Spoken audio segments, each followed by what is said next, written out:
Hello लोगोफोर, नोंथांमोनखौ दिनैनि गोदान मोनसे भिडिअआव फिन खेब बरायनानै लाग्रोबावबाय। दिनै आं नोंथांमोननि सिगाङाव मोनसे जोबोद इम्परटेन्ट टपिकनि सायावहाय भिडिअ लानानै फैदों। जोंहा आसाम एसेम्ब्लिनि इलेक्सना जानो बारा गोबाव सम गैला, गेजेराव मास मोननैल'सै। दा बेवहाय जोंहा भटार लिस्टनि फाइनाल रलखौ फोसावनानै होबाय। दा नोंथांमोना गावबा गावनि नेमा फाइनाल लिस्टआव दंना गैया बेखौ गावबा गावनो न'आव थानानै गावबा गावनि मबाइलावनो चेक खालामनो हागोन। दिनै आं नोंथांमोननि सिगाङावहाय बेखौ बोरै चेक खालामनांगौ बेखौ खोन्थानानै होगोन।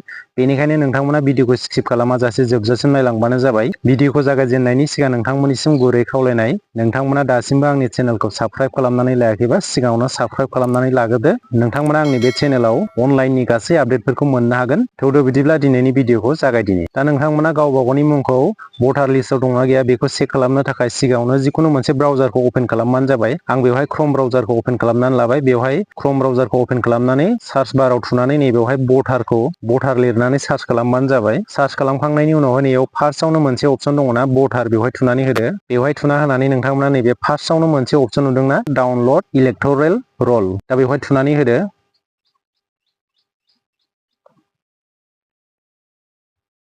बेवहाय थुनानै नोंथांमोना नैबेवहाय स्टेटखौ सेलेक्ट खालामबानो जाबाय। जोंना स्टेटआ आसाम नालाय आसामाव थुबाय। बेनिफ्राय जोंहा इयार अफ रिभिजन बे 2026। रल टाइपआ जाबाय जोंना फाइनाल रल 2026, बेयाव थुदो। बेनिफ्राय गावबा गावनि डिस्ट्रिक्टखौ सेलेक्ट खालामबानो जाबाय। आं जिखुनु बेवहाय मोनसे डिस्ट्रिक्ट सेलेक्ट खालामनानै नोंथांमोननो सिगाङाव खोन्थानानै होनि। आं नैबेवहाय दा बङाइगावखौनो थुनानै होनोसै।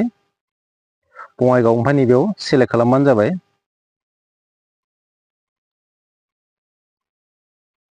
दा नोंथांमोना बेवहाय गावबा गावनि कनस्टिटुवेन्सिखौ सेलेक्ट खालामबानो जाबाय। आं बेवहाय जिखुनु मोनसे सेलेक्ट खालामनोसै, नैबे फार्स्टनिखौनो आवगायाफोरनिखौ। बेवहाय थुनानै सेलेक्ट लेंगुवेज बे अपसना दंखायो, एसामिस। ओमफ्राय नैबेवहाय केपसा कड थुनाय दं जोंहा, केपसा कडखौ थुनानै होदो बेवहाय।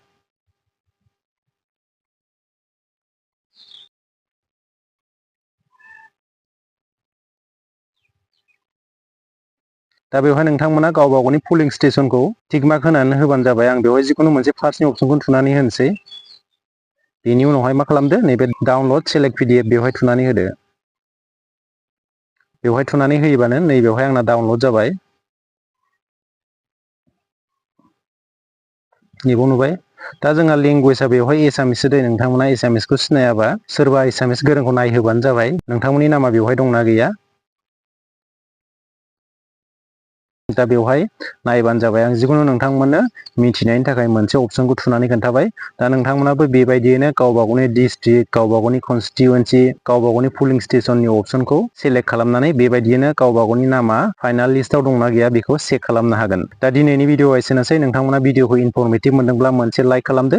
लोगोसे चेनेलाव गोदानब्ला साबस्क्राइब खालामनानै लाबानो जाबाय। लोगो मोनफिनगोन गुबुन मोनसे भिडिअआव। गोजोन्थों।